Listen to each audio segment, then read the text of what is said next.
Static and dynamic behavior. Introduction. What do the terms static and dynamic mean?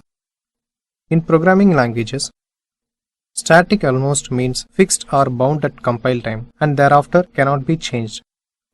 Dynamic almost means not fixed or bound until runtime and therefore can change during the course of execution. In this chapter, we will review how differences in static and dynamic features affect object-oriented programming languages. Static versus dynamic typing. Static and dynamic classes in statically typed languages.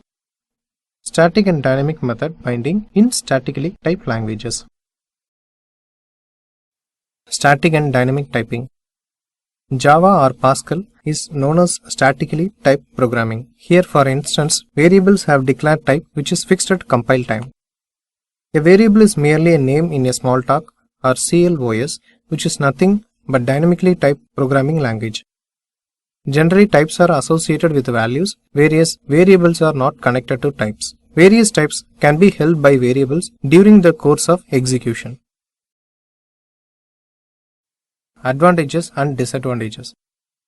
Pros and cons argument.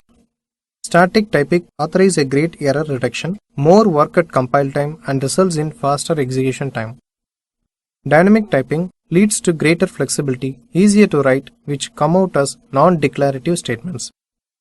Both arguments have some empirical and thus both types will survive as languages in the upcoming future. The polymorphic variable. A polymorphic variable is a variable which can possess various types of values during the course of execution. The annex of object-oriented ideas in a statically typed language can strengthen a new twist. Recall the argument for substitution. An instance of a child class should be vouchsafed to be assigned to a variable of the parent class program shown here.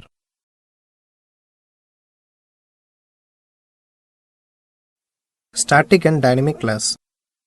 The class of the declaration is the static class for the variable in a statically typed languages, while the class of the value is the dynamic class. Many of the statically typed object-oriented languages obligate the dynamic class to be the child class of the static class. Importance of static class. The legality of a message conveyed is determined at compile time based on the static class in a statically typed object-oriented language. A message can bring out a compile error, though there is no runtime, error possibly arise. In the below given example, we have created an object for the parent class and if we try to call the method, it will generate an error. Let's see the example. Reverse polymorphism. Sometimes it is mandatory to undo the assignment to a polymorphic variable, that is, to determine the variable's true to dynamic value and assigns it to a variable of the appropriate type. This process is coined as downcasting or reverse polymorphism due to its undoing polymorphic assignments. In the above given program, the two class dog and cat extends mammal, that is the parent class.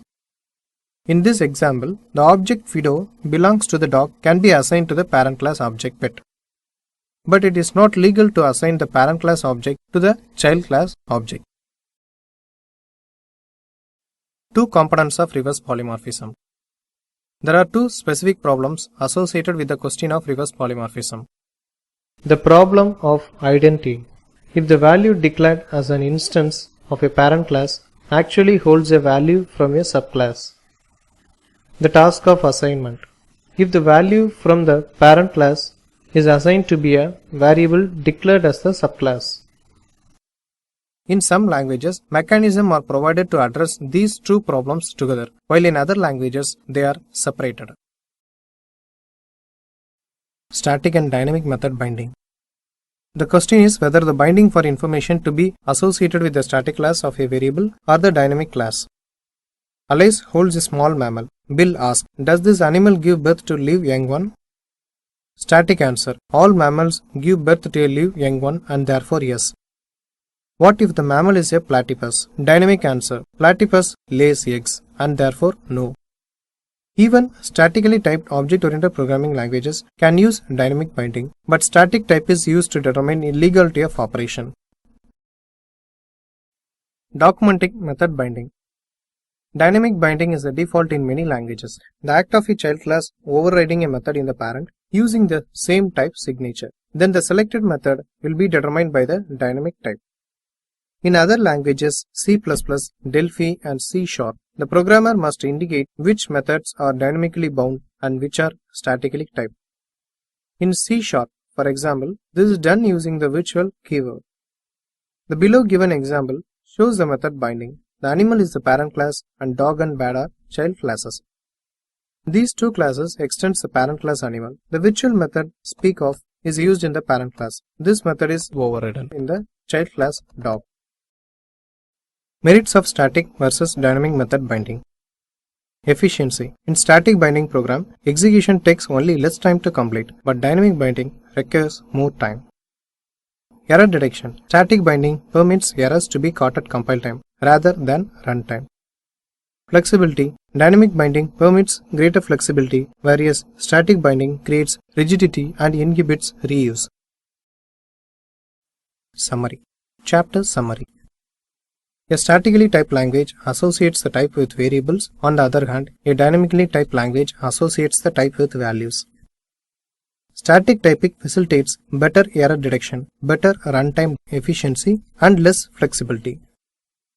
An object variable can still hold values from a child class in a statically typed object-oriented language.